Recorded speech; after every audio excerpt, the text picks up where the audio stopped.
Hello मेरे प्यारे दोस्तों, आप सभी का बहुत बहुत स्वागत है हमारे यूट्यूब चैनल स्टार सेंटर में बने रहने के लिए। दोस्तों, इस वीडियो में हम साइंस के वीवीआई ऑब्जेक्टिव क्वेश्चंस बताने वाले हैं जो आप सभी छात्रों के लिए बहुत ही इंपॉर्टेंट यह क्वेश्चंस होने वाला है। इसलिए आप बिना सोचे समझे वीडियो को शुरू से लेकर अंत तक देखिएगा।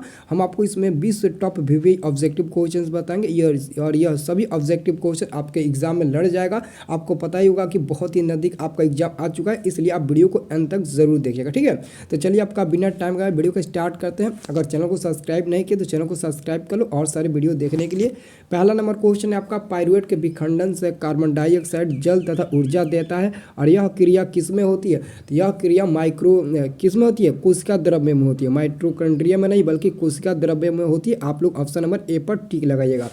अगला क्वेश्चन है, निम्न में कौन सा पदार्थ लेंस बनाने के लिए प्रयुक्त नहीं किया जा सकता है? तो आप लोग मिट्टी ऐसा पदार्थ है जिसका प्रयोग लेंस बनाने के लिए नहीं कर सकते हो। कभी कभी पीतल का भी हम लोग प्रयोग नहीं कर सकते हैं। ठीक है, पीतल का मतलब बहुत ही कम प्रयोग होता है। अगर ऑप्शन में पीतल भी रहे तो पीतल पर भी टिक लगा सकते हो, लेकिन मिट्टी उसमें नहीं होना चाहिए। ठीक है, तो अगला क्वेश्चन आपका, किसी बिंब का वास्तविक प्रतिबिंब समान आकार का प्राप्त करने हेतु बिंब को उत्तल लेंस के सामने कहाँ रखें? तो हम लोग बिंब को उत्तल लेंस के सामने वक्रता केंद्र पर हम लोग को रखना पड़ेगा, तभी समान आकार का वास्तविक प्रतिबिंब बनेगा। ठीक है, आंसर क्या होगा?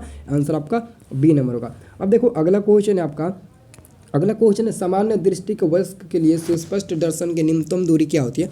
निम्नतम यानी कि अल्पतम दूरी। तो निम्नतम यानी कि अल्पतम दूरी पूछा, आप 25 सेंटीमीटर टिक लगाइएगा, 25 सेंटीमीटर पर। लेकिन अगर दूर बिंदु पूछे तो आप लोग अनंत पर टिक लगाइएगा। ठीक है, अगला क्वेश्चन, लोहे की परमाणु संख्या है। तो लोहे की परमाणु संख्या 26 होता है और इसका संकेत एफ ही होता है। एफ ही संकेत होता है और उसकी परमाणु संख्या 26 होता है। याद रखिएगा, लोहे की परमाणु संख्या क्या होता है? 26 होता है। ठीक है, अगला क्वेश्चन जरा देखिए। तो अगला क्वेश्चन आपका, कोई बिलियन लाल लिटमस को नीला कर देता है, उसका पीएच मान होगा। कोई बिलियन लाल लिटमस पत्रों को नीला कर देता है तो उसका पीएच मान क्या होगा? देखिए ये क्वेश्चन बहुत ही मतलब कि डेंजरस क्वेश्चन है।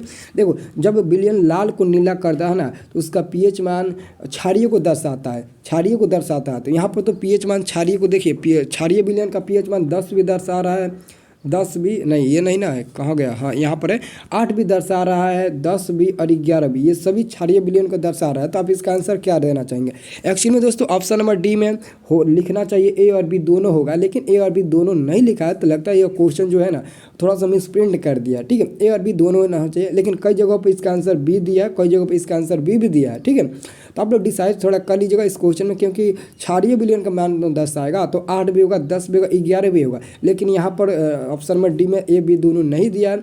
तो आप लोग ज़्यादा बेहतर रहेगा बी पर टिक लगाइएगा, 10 होता है। ठीक है, अगर ऑप्शन में ए और बी दोनों रहेगा तो आप मार दीजिएगा, नहीं तो आप 10 पर टिक लगाइएगा। ठीक है, अगला क्वेश्चन, आधुनिक आवर्त सारणी में वर्गों की संख्या कितनी होती है? वर्गों यानी कि समूह पूछा जा रहा है। तो आधुनिक आवर्त सारणी में समूहों की संख्या कितनी होती है? 18 होती है। कितनी? 18 होती है, 18 होती है। अगला क्वेश्चन ये क्वेश्चन छप जाएगा, सिंगवर्ण CHO अभिक्रियाशील मूलक को कहते हैं। सिंगवर्ण CHO अभिक्रियाशील मूलक को कहते हैं। तो आप इसका आंसर क्या देना चाहेंगे? इसका आंसर दीजिएगा ऑप्शन नंबर ए पर, एल्डिहाइड बोलते हैं उसको। क्या बोलते हैं? एल्डिहाइड बोलते हैं। आंसर होगा ए नंबर। अगला क्वेश्चन है, निम्नलिखित में कौन सा पद विद्युत परिपथ में विद्युत शक्ति को निरूपित नहीं करता है?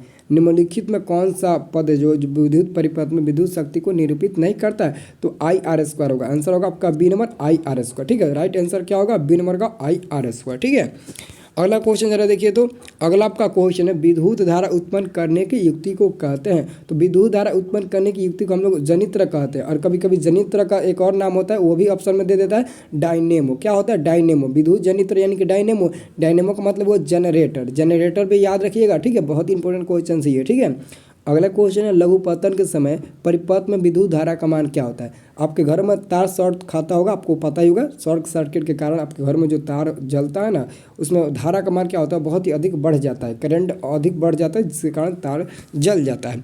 अब अगला क्वेश्चन देखिए। अगला क्वेश्चन आपका, निम्नलिखित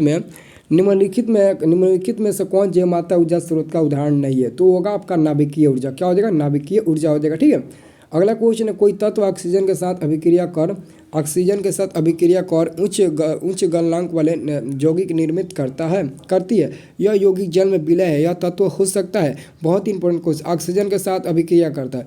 तो लोहा तो करे, देखो लोहा तो नहीं होगा, होगा कैल्शियम। क्या होगा? कैल्शियम ए नंबर होगा। इस बार एक बार इस क्वेश्चन को देख लेना अच्छे तरीके से। यहाँ पर कई जगह पर आंसर डी भी दिया, एफ ही दिया, लेकिन कई जगह पर कैल्शियम दिया, तो हमारे तरफ से कैल्शियम ही राइट आंसर होगा। अगला क्वेश्चन, एथेन का आणविक सूत्र C2H6 है, इनमें होते हैं। तो देखिए कभी कभी एथेन नहीं, आणविक सूत्र नहीं दर्शाएगा, डायरेक्टली पूछ देगा एथेन के आणविक सूत्र में कितने सहसंयोजक बंधन होते हैं।